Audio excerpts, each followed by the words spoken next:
بسم الله الرحمن الرحيم. يا أيها الذين آمنوا أوفوا بالعقود أحلت لكم بهيمة الأنعام إلا ما يتلى عليكم غير محل الصيد وأنتم حرم إن الله يحكم ما يريد. يا أيها الذين آمنوا لا تحلوا شعائر الله ولا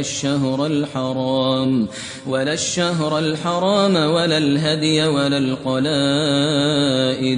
ولا آمين البيت الحرام يبتغون فضلا من ربهم ورضوانا وإذا حللتم فاصطادوا ولا يجرمنكم شنآن قوم أن صدوكم عن المسجد الحرام أن تعتدوا وتعاونوا على البر والتقوى ولا تعاونوا على الإثم والعدوان واتقوا الله إن الله شديد العقاب. حرمت عليكم الميتة والدم ولحم الخنزير وما أهل لغير الله به والمنخنقة والموقوذة والمتردية والنطيحة وما أكل السبع إلا ما ذكيتم وما ذبح على النصب وأن تستقسموا بالأزلام ذلكم فسق. اليوم يئس الذين كفروا من دينكم فلا تخشوهم واخشون اليوم أكملت لكم دينكم وأتممت عليكم نعمتي ورضيت لكم الإسلام دينا فمن اضطر في مخمصة غير متجانف لإثم فإن الله غفور رحيم. يسألونك ماذا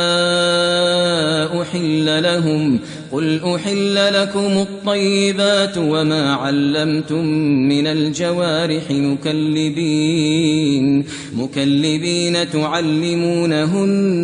مما علمكم الله فكلوا مما أمسكن عليكم واذكروا اسم الله عليه واتقوا الله إن الله سريع الحساب. اليوم أحل لكم الطيبات وطعام الذين أوتوا الكتاب حل لكم وطعامكم حل لهم والمحصنات من المؤمنات والمحصنات من الذين أوتوا الكتاب من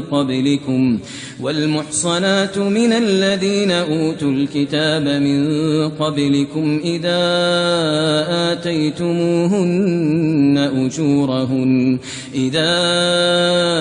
آتيتموهن أجورهن محصنين غير مسافحين ولا متخذي أخدان ومن يكفر بالإيمان فقد حبط عمله وهو في الآخرة من الخاسرين. يا أيها الذين آمنوا إذا قمتم إلى الصلاة فاغسلوا وجوهكم وأيديكم إلى المرافق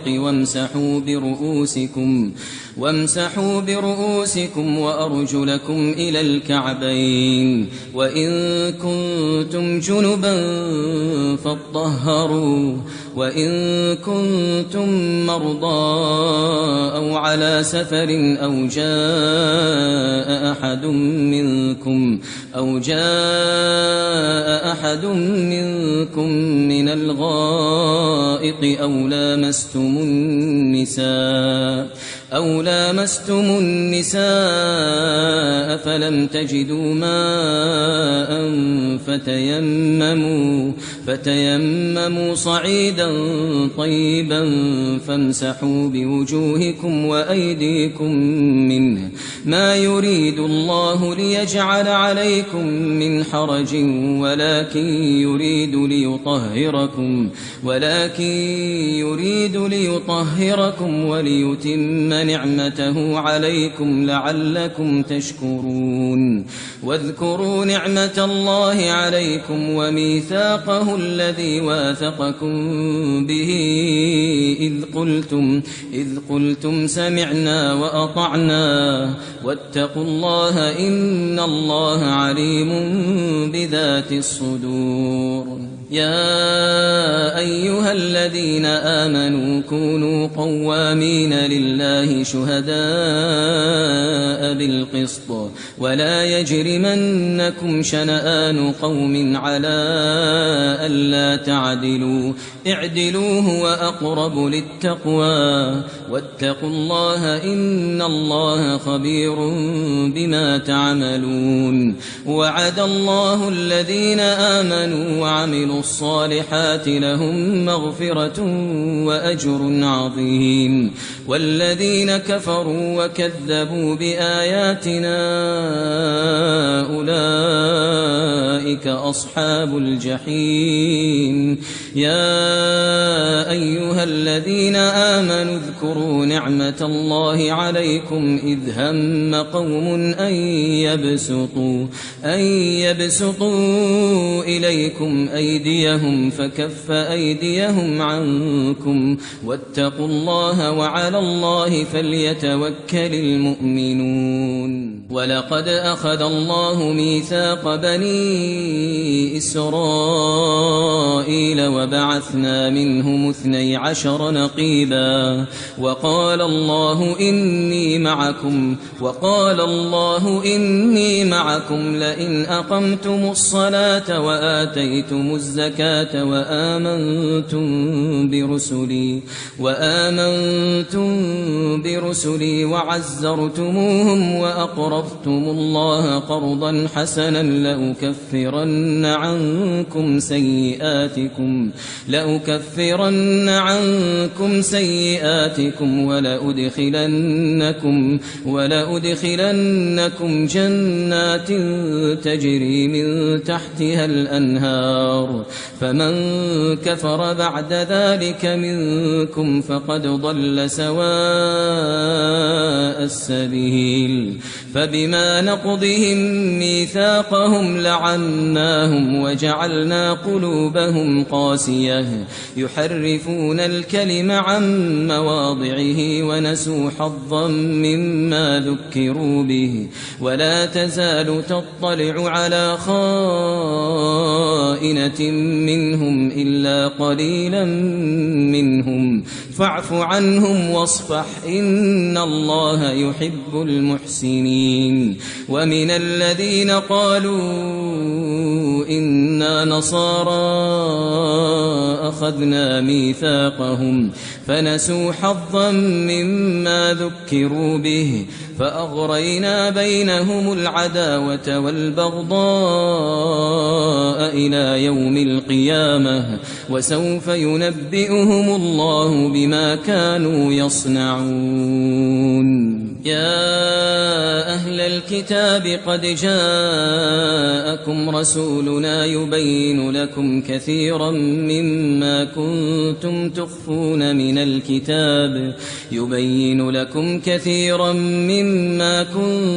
تخفون من الكتاب ويعفو عن كثير. قد جاءكم من الله نور وكتاب مبين يهدي به الله من اتبع رضوانه سبل السلام ويخرجهم من الظلمات إلى النور بإذنه ويهديهم إلى صراط مستقيم. لقد كفر الذين قالوا إن الله هو المسيح ابن مريم قل فمن يملك من الله شيئا إن أراد أن يهلك المسيح ابن مريم وأمه ومن في الأرض جميعا ولله ملك السماوات والأرض وما بينهما يخلق ما يشاء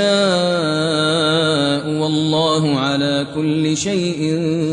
قدير. وقالت اليهود والنصارى نحن أبناء الله وأحباؤه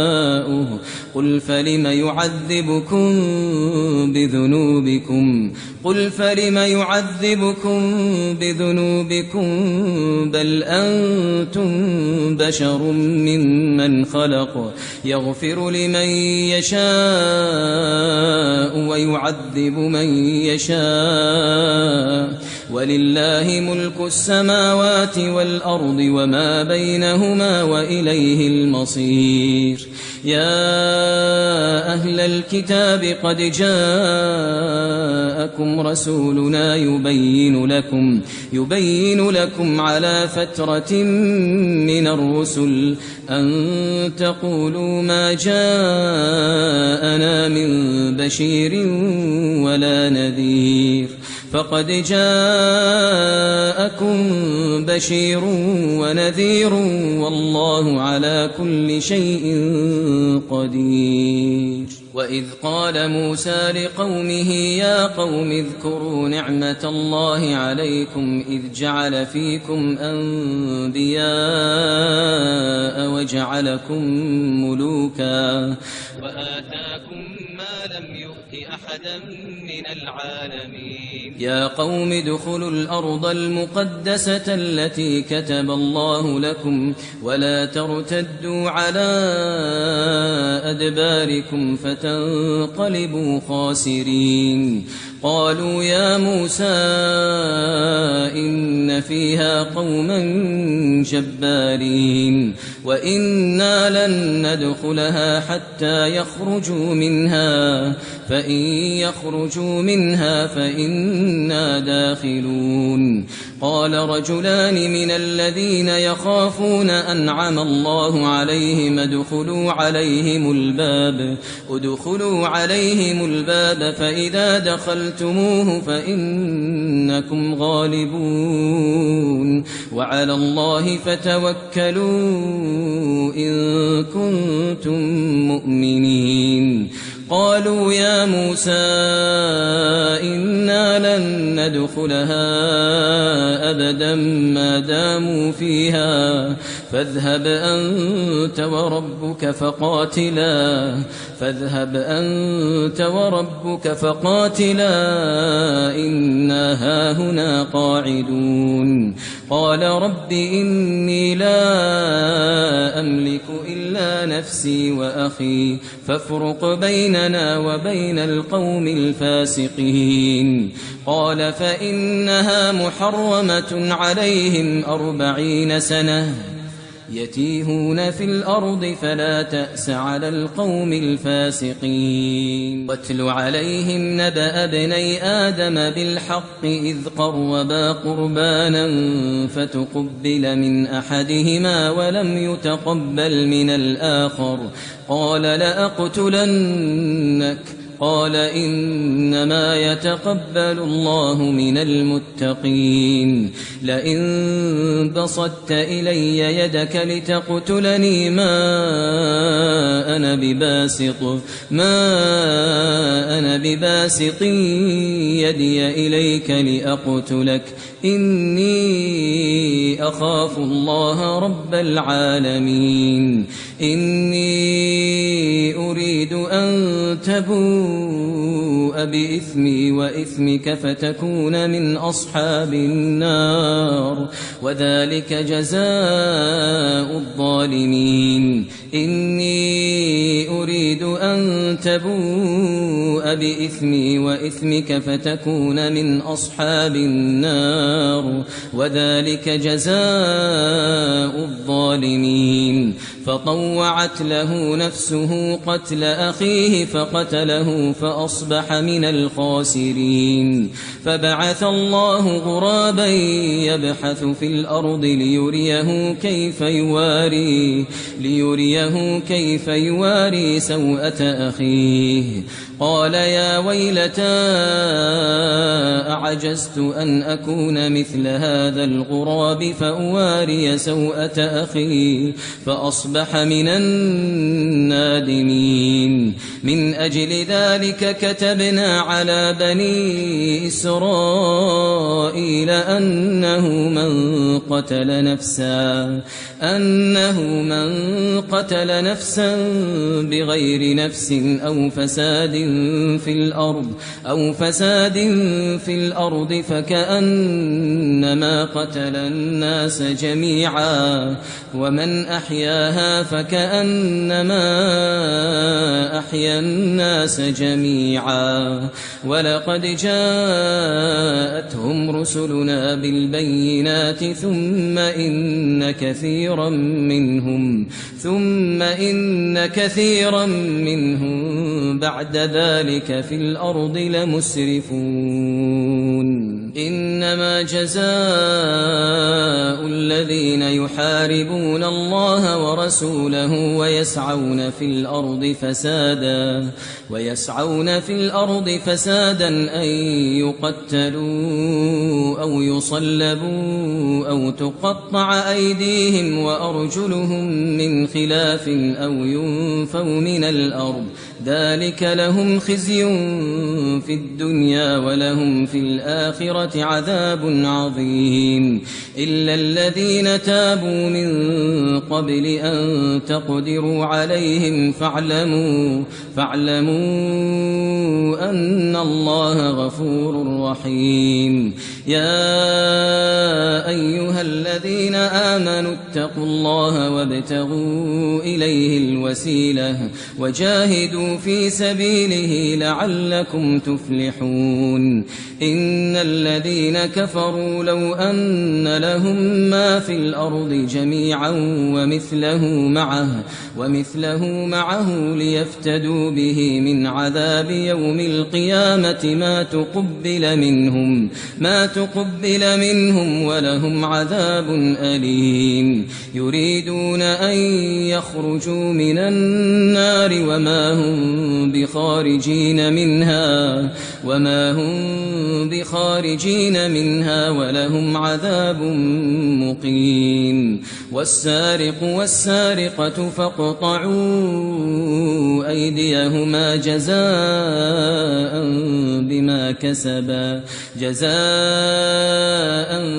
بما كسبا نكالا من الله والله عزيز حكيم. فمن تاب من بعد ظلمه وأصلح فإن الله يتوب عليه إن الله غفور رحيم. ألم تعلم أن الله له ملك السماوات والأرض يعذب من يشاء ويغفر لمن يشاء والله على كل شيء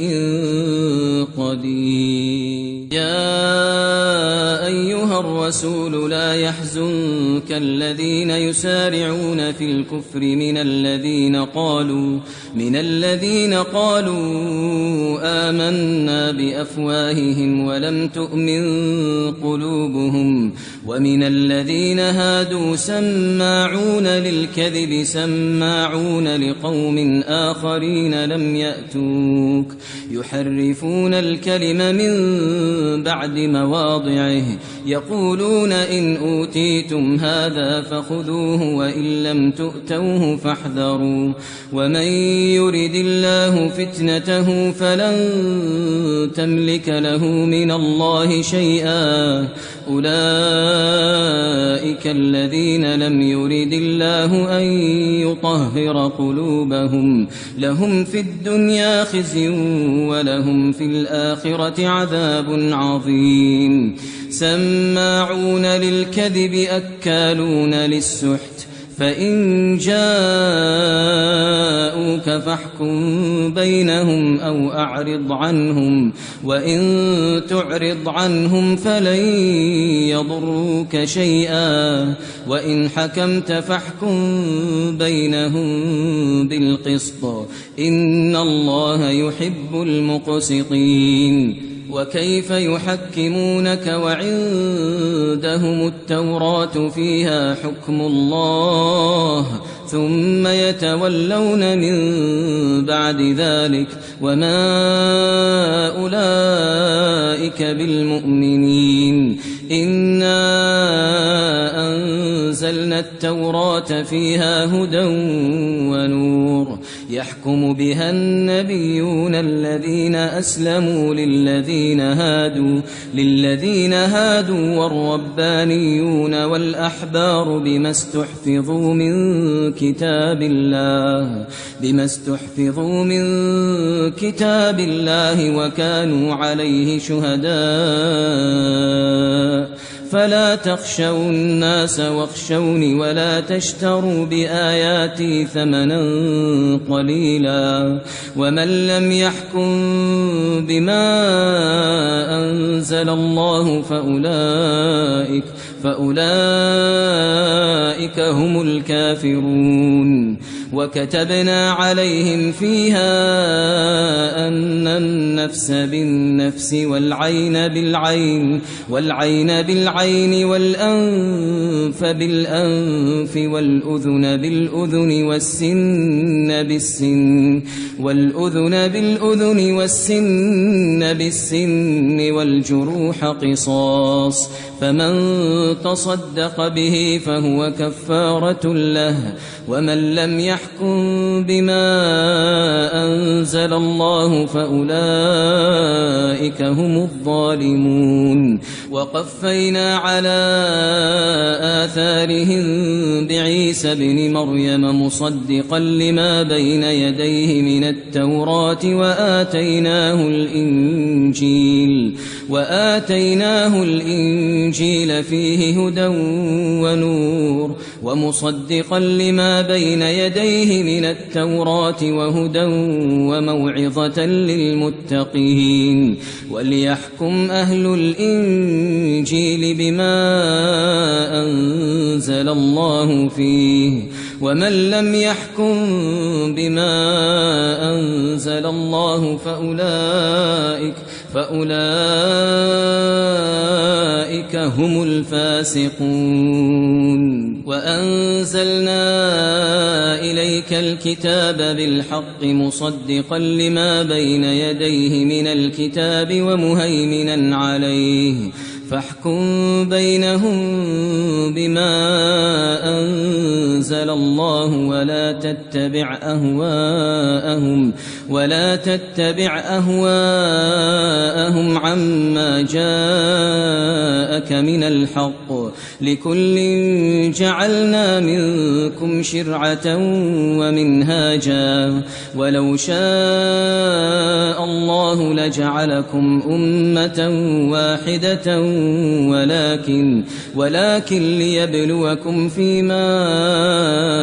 آتاكم فاستبقوا الخيرات إلى الله مرجعكم جميعا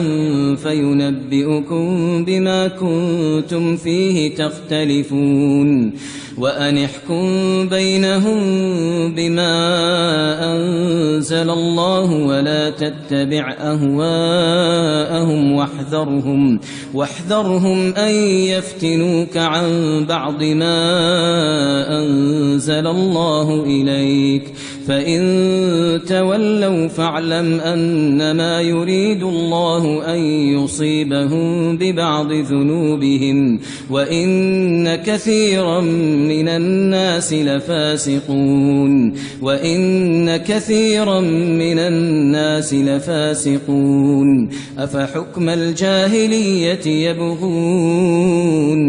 أفحكم الجاهلية يبغون ومن أحسن من الله حكما لقوم يوقنون يا أيها الذين آمنوا لا تتخذوا اليهود والنصارى أولياء بعضهم أولياء بعض ومن يتولهم منكم فإنه منهم إن الله لا يهدي القوم الظالمين فترى الذين في قلوبهم مرض يسارعون فيهم يقولون نخشى أن تصيبنا دائرة فعسى الله أن يأتي بالفتح أو أمر من عنده فيصبحوا على ما أسروا في أنفسهم نادمين ويقول الذين آمنوا أهؤلاء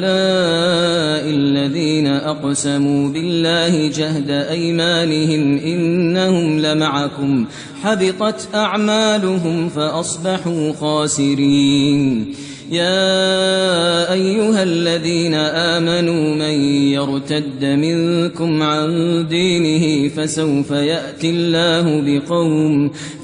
يأتي الله بقوم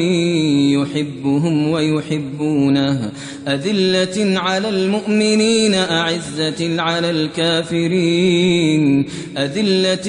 المؤمنين أعزة على الكافرين يجاهدون في سبيل الله ولا يخافون لومة لائم ذلك فضل الله يؤتيه من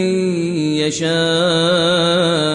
والله واسع عليم إنما وليكم الله ورسوله والذين آمنوا الذين يقيمون الصلاة ويؤتون الزكاة وهم راكعون ومن يتول الله ورسوله والذين آمنوا فإن حزب الله هم الغالبون يا أيها الذين آمنوا لا تتخذوا الذين اتخذوا دينكم هزوا ولعبا من الذين أوتوا الكتاب من قبلكم والكفار أولياء واتقوا الله إن كنتم مؤمنين وإذا ناديتم إلى الصلاة اتخذوها هزوا ولعبا ذلك بأنهم قوم لا يعقلون قل يا أهل الكتاب هل تنقمون منا إلا أن آمنا بالله وما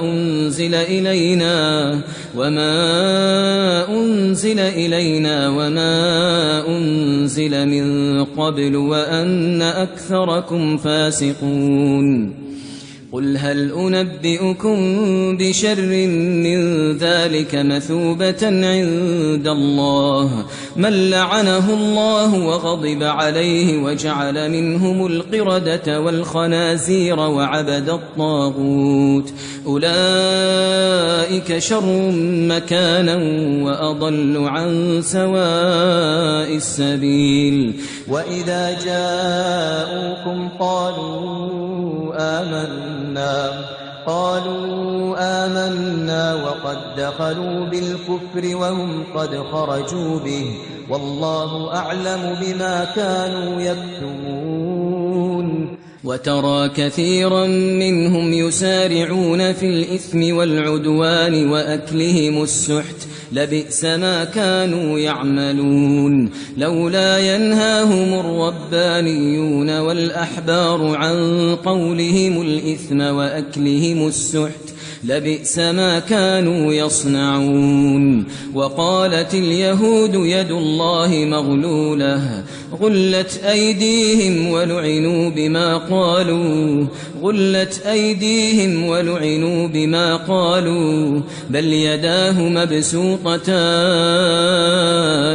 بل يداه مبسوطتان ينفق كيف يشاء وليزيدن كثيرا منهم ما أنزل إليك من ربك طغيانا وكفرا وألقينا بينهم العداوة والبغضاء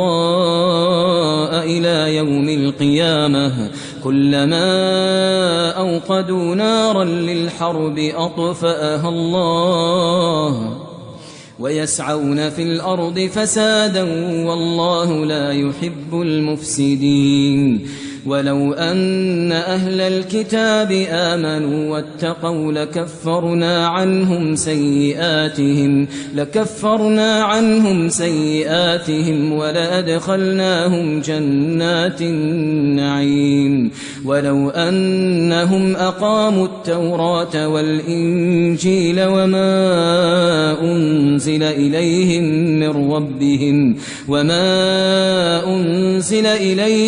من ربهم لأكلوا من فوقهم ومن تحت أرجلهم منهم أمة مقتصدة وكثير منهم ساء ما يعملون يا أيها الرسول بلغ ما أنزل إليك من ربك وإن لم تفعل فما بلغت رسالته والله يعصمك من الناس إن الله لا يهدي القوم الكافرين قل يا أهل الكتاب لستم على شيء حتى تقيموا التوراة والإنجيل وما أنزل إليكم من ربكم وليزيدن كثيرا منهم ما أنزل إليك من ربك طغيانا وكفرا فلا تأس على القوم الكافرين إن الذين آمنوا والذين هادوا والصابئون والنصارى من آمن بالله واليوم الآخر وعمل صالحا فلا خوف عليهم ولا هم يحزنون لقد أخذنا ميثاق بني إسرائيل وأرسلنا إليهم رسلا كلما جاءهم رسول بما لا تهوى أنفسهم فريقا كذبوا وفريقا يقتلون وحسبوا ألا تكون فتنة فعموا وصموا ثم عموا وصموا كثير منهم والله بصير بما يعملون لقد كفر الذين قالوا إن الله هو المسيح ابن مريم وقال المسيح يا بني إسرائيل اعبدوا الله ربي وربكم إنه من يشرك بالله فقد حرم الله عليه الجنة ومأواه النار وما للظالمين من أنصار لقد كفر الذين قالوا إن الله ثالث ثلاثة وما من إله إلا إله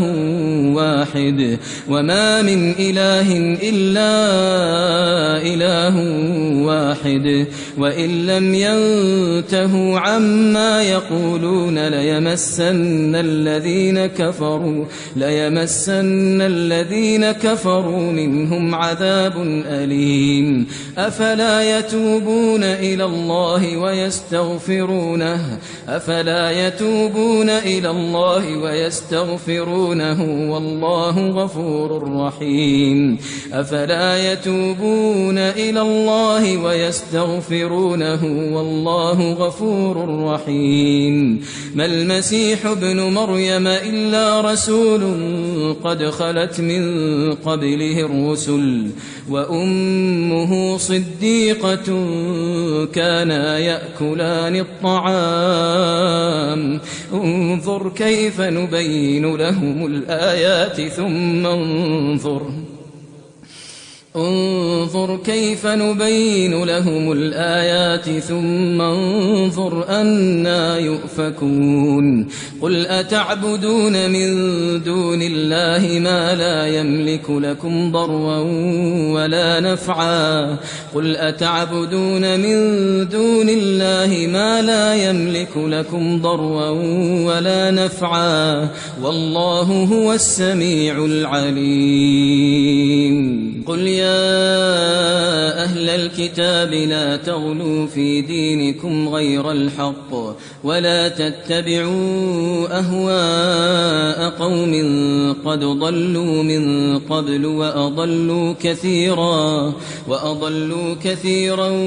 وضلوا عن سواء السبيل لعن الذين كفروا من بني إسرائيل على لسان داود وعيسى بن مريم ذلك بما عصوا وكانوا يعتدون كانوا لا يتناهون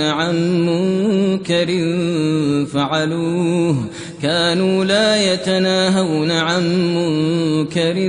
فعلوه لبئس ما كانوا يفعلون ترى كثيرا منهم يتولون الذين كفروا لبئس ما قدمت لهم أنفسهم أن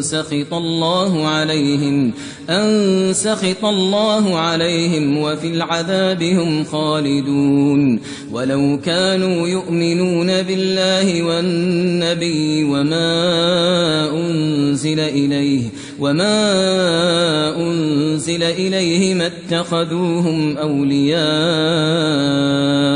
ما اتخذوهم أولياء ولكن كثيرا منهم فاسقون لتجدن أشد الناس عداوة للذين آمنوا اليهود والذين أشركوا ولتجدن أقربهم مودة للذين آمنوا الذين قالوا إنا نصارى ذلك بأن منهم قسيسين ورهبانا وأنهم لا يستكبرون وإذا سمعوا ما أنزل إلى الرسول ترى أعينهم تفيض من الدمع مما عرفوا من الحق يقولون ربنا آمنا فاكتبنا مع الشاهدين وما لنا لا نؤمن بالله وما جاءنا من الحق ونطمع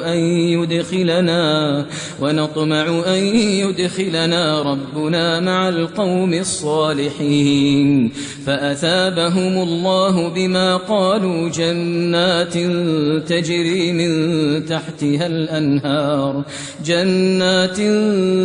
تجري من تحتها الأنهار خالدين فيها وذلك جزاء المحسنين والذين كفروا وكذبوا بآياتنا أولئك أصحاب الجحيم يا أيها الذين آمنوا لا تحرموا طيبات ما أحل الله لكم ولا تعتدوا إن الله لا يحب المعتدين وكلوا مما رزقكم الله حلالا طيبا واتقوا الله الذي أنتم به مؤمنون لا يؤاخذكم الله باللغو في أيمانكم ولكن يؤاخذكم بما عقدتم الأيمان فكفارته إطعام 10 مساكين من أوسط ما تطعمون أهليكم أو كسوتهم أو تحرير رقبة فمن لم يجد فصيام 3 أيام ذلك كفارة أيمانكم إذا حلفتم واحفظوا أيمانكم كذلك يبين الله لكم آياته لعلكم تشكرون يا أيها الذين آمنوا إن إنما الخمر والميسر والأنصاب والأزلام رجس من عمل الشيطان فاجتنبوه لعلكم تفلحون إنما يريد الشيطان أن يوقع بينكم العداوة والبغضاء في الخمر والميسر ويصدكم عن ذكر الله وعن الصلاة فهل أنتم منتهون وأطيعوا الله وأطيعوا الرسول واحذروا فإن توليتم فاعلموا أنما على رسولنا البلاغ المبين ليس على الذين آمنوا وعملوا الصالحات جناح فيما طعموا إذا ما اتقوا وآمنوا وعملوا الصالحات ثم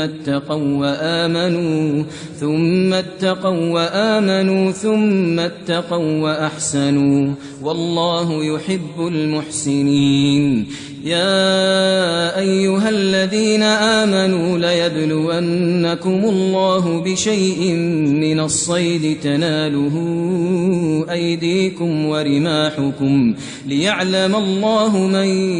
يخافه بالغيب فمن اعتدى بعد ذلك فله عذاب أليم يا أيها الذين آمنوا لا تقتلوا الصيد وأنتم حرم ومن قتله منكم متعمدا فجزاء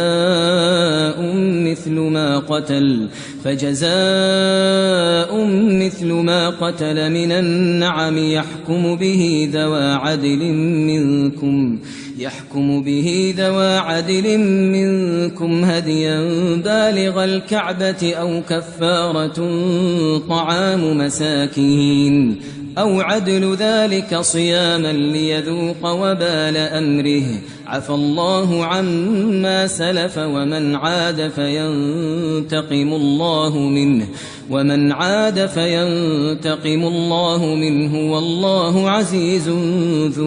انتقام أحل لكم صيد البحر وطعامه متاعا لكم وللسيارة وحرم عليكم صيد البر ما دمتم حرما واتقوا الله الذي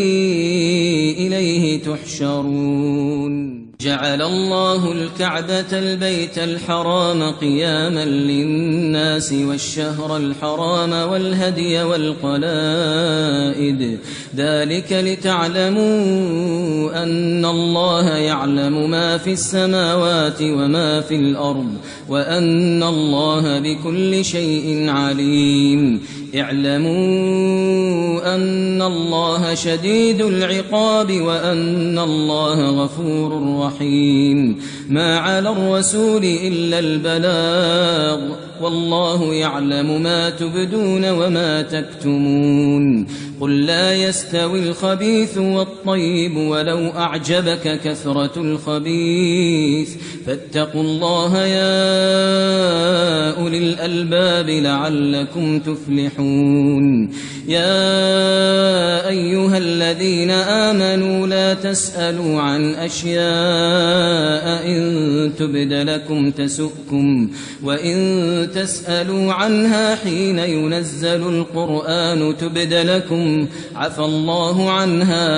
عفى الله عنها والله غفور حليم قد سألها قوم من قبلكم ثم أصبحوا بها كافرين ما جعل الله من بحيرة ولا سائبة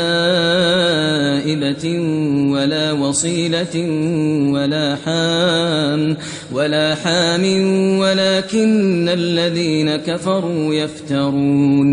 الذين كفروا يفترون على الله الكذب وأكثرهم لا يعقلون وإذا قيل لهم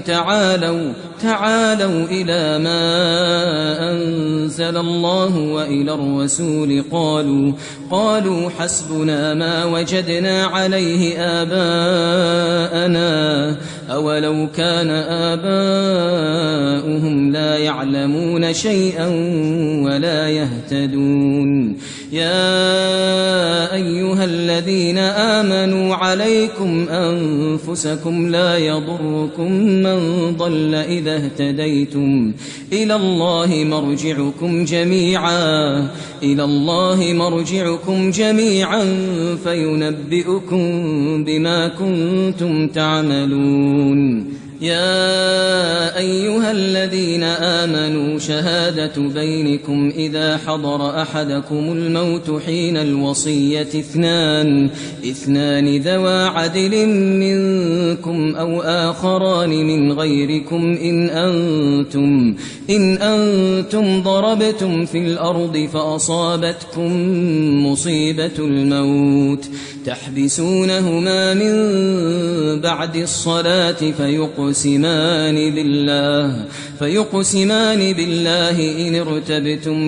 فيقسمان بالله إن ارتبتم لا نشتري به ثمنا ولو كان ذا قربى ولا نكتم شهادة الله إنا إذا لمن الآثمين فإن عثر على أنهما استحقا إثما فآخران يقومان مقامهما من الذين استحق عليهم الأوليان فيقسمان بالله لشهادتنا أحق من شهادتهما وما اعتدينا إنا إذا لمن الظالمين ذلك أدنى أن يأتوا بالشهادة على وجهها أو يخافوا أن ترد أيمان بعد أيمانهم واتقوا الله واسمعوا والله لا يهدي القوم الفاسقين يوم يجمع الله الرسل فيقول ماذا أجبتم قالوا لا علم لنا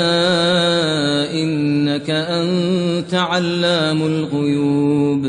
إذ قال الله يا عيسى ابن مريم اذكر نعمتي عليك وعلى والدتك إذ أيدتك بروح القدس تكلم الناس في المهد وكهلا وإذ علمتك الكتاب والحكمة والتوراة والإنجيل وإذ تخلق من الطين كهيئة الطير بإذني فتنفخ فيها فتكون طيرا بإذني وتبرئ الأكمه والأبرص بإذني وإذ تخرج الموتى بإذني وإذ كففت بني إسرائيل عنك إذ جئتهم بالبينات فقال الذين كفروا منهم إن هذا إلا سحر مبين وإذ أوحيت إلى الحواريين أن آمنوا بي وبرسولي قالوا آمنا واشهد بأننا مسلمون إذ قال الحواريون يا عيسى ابن مريم هل يستطيع ربك أن ينزل علينا مائدة من السماء قال اتقوا الله إن كنتم مؤمنين قالوا نريد أن نأكل منها وتطمئن قلوبنا ونعلم أن قد صدقتنا ونكون عليها من الشاهدين قال عيسى ابن مريم اللهم ربنا أنزل علينا مائدة من السماء تكون لنا عيدا لأولنا وآخرنا وآية منك وارزقنا وأنت خير الرازقين. قال الله إني منزلها عليكم فمن يكفر بعد منكم فإني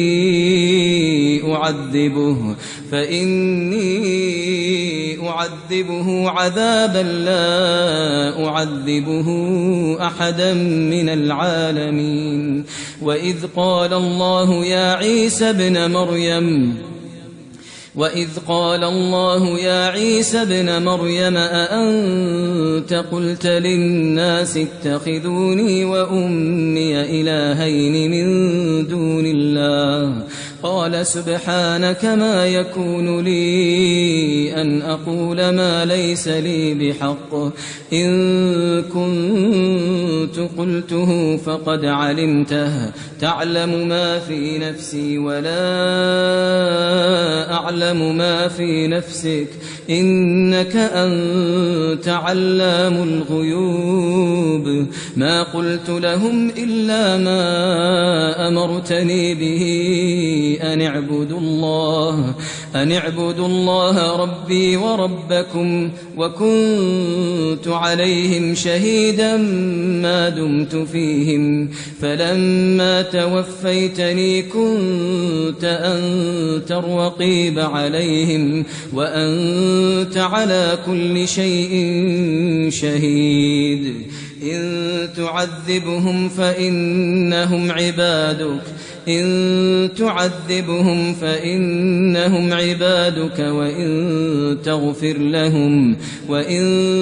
تغفر لهم فإنك أنت العزيز الحكيم. قال الله هذا يوم ينفع الصادقين صدقهم لهم جنات تجري من تحتها الأنهار خالدين فيها أبدا رضي الله عنهم ورضوا عنه ذلك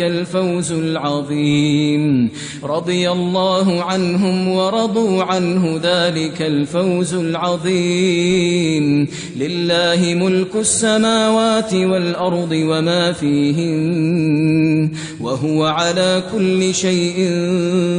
قدير.